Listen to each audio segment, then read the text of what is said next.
तो कैसे हैं आप सब। स्वागत करता हूँ आप सभी का आपके अपने इस यूट्यूब चैनल पे। स्टार्ट कर रहे हैं हम लोग बारबीट्यूरेट के बारे में। पिछले क्लासेस में हम लोगों ने इसका एक बारबीट्यूरेट बेंजोडाइजेपिन सभी के मैकेनिज्म ऑफ एक्शन सिमिलर थे, तो हम लोग ने इसको देख लिया था। आज हम लोग फार्माकोलॉजिकल एक्शन की बात करेंगे। सबसे पहला फार्माकोलॉजिकल इसके कैटेगरी वाइज होगा, उसके बाद हमारे जो बॉडी पार्ट्स होते हैं उन पे क्या क्या इफेक्ट आएगा उनको भी देखेंगे। सबसे पहला हमारे लिखे हैं सेडेटिव एंड हाइप्नोटिक्स।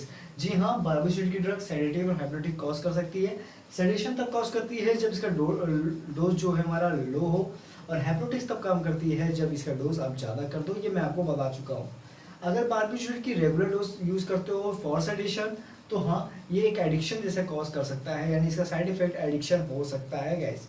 तो बारबीट्यूरेट एडिक्शन साइड इफेक्ट है एक। दूसरा आते हैं एनेस्थेटिक इफेक्ट पे। एनेस्थेटिक इफेक्ट में देखो, एक थायोपेंटोल नाम का एक ड्रग था जो हम लोग क्लासिफिकेशन में हम लोग देखे थे प्री एनेस्थेटिक की। तो हाँ, थायोपेंटोल सोडियम अगर इसको आइल फॉर्म में दें तो एनेस्थेटिक इफेक्ट भी ये शो करेगा। और थायोपेंटोल कौन सी ड्रग है? जी हाँ, ये प्री एनेस्थेटिक ड्रग है। तीसरा आता है एंटी कन्वर्जन। फिनोबार्बिटोन और मेथोबार्बिटोन एंटी कन्वर्जन की तरह यूज़ की जाती है। यही सेम कैटेगरी, यही सेम ड्रग मैंने एक जगह और यूज़ किया है, याद होगा आपको कहाँ पे।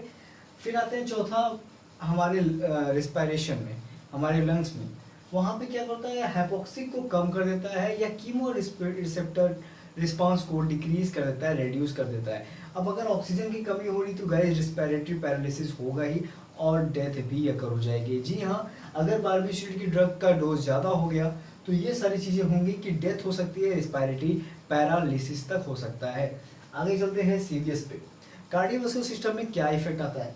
सबसे पहले बोल रहा है कि इसको अगर जनरली दो रहे हो तो सीवीएस पे कोई इफेक्ट नहीं है। जी हाँ, अगर इसका जनरली डोज है, इसका डोज कम है तो कोई इफेक्ट नहीं है। बट अगर इसका जनरली ना करके इसका डोज आप बढ़ा देते हो तो हार्ट रेट कम हो जाएगा, कार्डियो आउटपुट कम हो जाएंगे, आपके ब्लड प्रेशर भी कम हो जाएगा। ठीक है, अब हम लोग छठवें पॉइंट चलते हैं पीएनएस पे। तो पीएनएस पे क्या इफेक्ट पड़ता है? हम लोग जानते हैं पीएनएस में हम लोग न्यूरो ट्रांसमिशन वगैरह पढ़े थे, तो हाँ उस पर ही इफेक्ट करता है गाइस। और पैरासिम्पैथेटिक और सिंपैथेटिक नर्वस सिस्टम को डाउन कर देता है। यानी बेसिकली बात करूँ तो निकोटिन रिसेप्टर जो हम लोगों ने पैरासिम्पैथेटिक में पढ़ा था उसको इनहिबिट कर देता है, उसको ब्लॉक कर देता है। अब अगर निकोटिनिक ब्लॉक हो गया तो आप जानते हो क्या उस पर बाइंड करना था? ACH। तो ACH अब बाइंड नहीं कर पाएगा और कोलिनर्जी रिस्पॉन्स कम हो जाएंगे। अगर कोलिनर्जी रिस्पॉन्स कम हो गया तो कॉन्स्ट्रिक्शन रिलैक्सेशन में भी दिक्कत आने लगेगी। सारी चीज़ें आपको पता है। 7 किडनी। किडनी में क्या इफेक्ट करता है कि ग्लोमेरुलर फिल्ट्रेशन को ये डिक्रीज कर देता है। सिंपल सी बात है, अगर छनेगा नहीं तो यूरिन आउटपुट भी कम होगा। जी हाँ, यूरिनेशन आउटपुट रिड्यूस हो जाएगा। फिर आ जाते हैं हमारे स्पाइनल कॉर्ड में क्या एक्शन देता है? रिफ्लेक्स एक्शन को थोड़ा कम कर देता है गाइस। ठीक है, आप तुरंत एक्शन नहीं दे पाओगे, reflex action can be reduce spinal cord. Pharmacokinetic के पैरामीटर्स देख लेते हैं इसके। पहला है एब्जॉर्प्शन। देखो एब्जॉर्प्शन इसका टैबलेट फॉर्म में भी आता है, तो इसका IM और IV फॉर्म में भी इसको दिया जा सकता है। डिस्ट्रीब्यूशन की बात करें तो दो फॉर्म में ये एग्जिट करता है। पहले तो ये समझो कि दो फॉर्म में ये एग्जिट करता है, एक आयोनिक एक नॉन आयोनिक। अगर नॉन आयोनिक की बात करें तो हाँ इसका डिस्ट्रीब्यूशन ज़्यादा होता है और यहाँ तक कि ये ब्रेन तक को क्रॉस कर सकता है। जी हाँ, ये ब्रेन तक को क्रॉस कर सकता है। एडवर्स इफेक्ट की बात करें तो सबसे पहला इंटॉलरेंस है, एनीमिया है, यानी हाँ जाहिर सी बात है एनीमिया हो सकता है क्योंकि हमारे जो RBC वगैरह हैं वो भी घटेंगे, क्योंकि आपको पता है यहाँ पे इस तरह का इफेक्ट दे रहा था। अब आ जाता है एडिक्शन। एडिक्शन भी हो सकता है, एलर्जी भी हो सकता है, और हाँ रेस्पिरेटरी डिप्रेशन तो मैंने आपको बता दिया।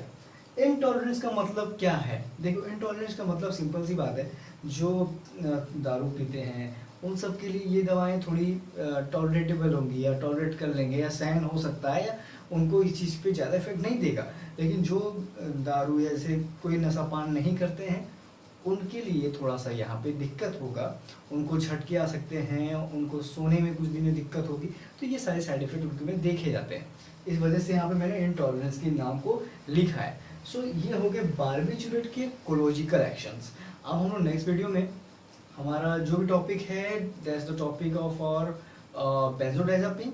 सो बेंजोडाइजापिन हम लोग लेके आएंगे और बेंजोडाइजापिन को भी एकदम इसी तरह से समझेंगे, फार्माकोलॉजिकल एक्शन ही समझेंगे। देखिए मोस्टली तो दोनों सिमिलर ही हैं, ज़्यादा कोई डिफरेंट तो नहीं आएगा, लेकिन फिर भी एक बार मैं आपको क्लियर करके उस सारी चीज़ों को आपके सामने लाऊंगा ताकि सारे कॉन्सेप्ट भी क्लियर हो।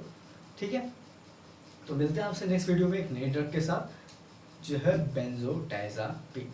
तब तक पढ़ते रहिए एंड गुड नाइट।